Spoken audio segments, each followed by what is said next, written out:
क्योंकि सास भी कभी बहू थी कि आने वाले एपिसोड में आप देखेंगे कि गायत्री तुलसी का घर बिगाड़ने के लिए नोएना को फ़ोन करती है। तो नोएना बोलती है क्या कौन है, मैं आपको पहचान नहीं रही। तो गायत्री बोलती है कि मैं गायत्री बोल रही हूँ। तो नोएना बोलती है सॉरी, मैंने आपका नंबर सेव नहीं किया है ना, इसलिए मुझे पहचान में नहीं आया। तो वो बोलती है हाँ आप सेव कर लो, अब तो तुमसे बातें होती ही रहेंगी। तो नोएना को समझ नहीं पाते, तो गायत्री बात पलट देती है, बोलती है अरे मैंने तो ऐसे ही फ़ोन कर दिया था। एक्चुअली क्या है कि मिहिर घर छोड़कर वापस चला गया है और मैं चाहती हूँ तुम उसके साथ में हमेशा रहो।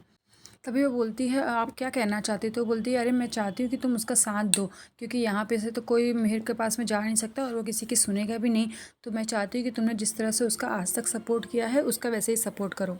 फ़ोन कट करने के बाद में गायत्री बोलती है कि तुलसी तुमने मेरे बेटे से अपना उसका हक छीना था ना, अब मैं तुमसे तुम्हारे प्यार का हक छीन लूँगी।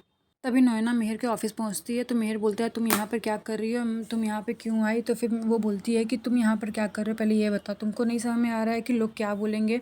तो मिहिर बोलता है मुझे लोगों की फ़िक्र नहीं है। तो नोएना बोलती है मैं भी यहीं पे रहूँगी। तो मिहिर बोलता है कि नहीं तुम यहाँ पे रहोगी तो 4 लोग क्या बोलेंगे। तो वो बोलती है तुमने तो अभी कहा था कि तुम्हें 4 लोगों की फ़िक्र नहीं है। तो बोलता है कि मुझे लोगों की फ़िक्र नहीं है, मुझे तुम्हारी फ़िक्र है, लोग तुम्हारे बारे में क्या बोलेंगे, हमारी दोस्ती बिल्कुल प्योर है और मैं नहीं चाहता कि 4 लोग तुम्हारे बारे में कुछ बोले। तो नोना बोलती है अच्छा ठीक है मैं अभी जा रही हूँ, लेकिन तुम अभी सो जाओ और सुबह जब तुम्हारी आँख खुलेगी तो मैं तुम्हारे सामने ही मिलाऊंगी तुम्हें। दूसरी तरफ ऋतिक और अंगद परेशान होते हैं कि आज ऐसा क्या है कि माँ ने बोला है कि आज पापा घर पे ज़रूर आएंगे। तो वो सब पूछते हैं कि क्या हुआ मामा, आज ऐसा क्या है, ना किसी की एनिवर्सरी है ना बर्थडे है, तो आप इतना श्योर कैसे हो कि पापा घर पर आएंगे। तभी तुलसी बोलती है कि आज बा का बर्थडे है और चाहे कुछ भी हो जाए, दुनिया इधर से उधर हो जाए, लेकिन मिहिर अपनी बा का बर्थडे कभी नहीं भूलते हैं।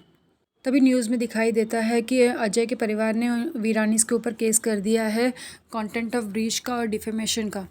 जिससे सारे लोग परेशान हो जाते हैं कि इन लोग ऐसा कैसे कर सकते हैं। एक तो इन लोगों ने हमारी परी को सताया, ऊपर से इन लोगों ने हमारे ऊपर ही केस कर दिया है। तो परी अंगद को फिर भड़काती है कि उस वृंदा को तुम छोड़ना मत, उसने हमारी ज़िंदगी बर्बाद कर दी है, तुम उसको ज़रूर सबक सिखाना।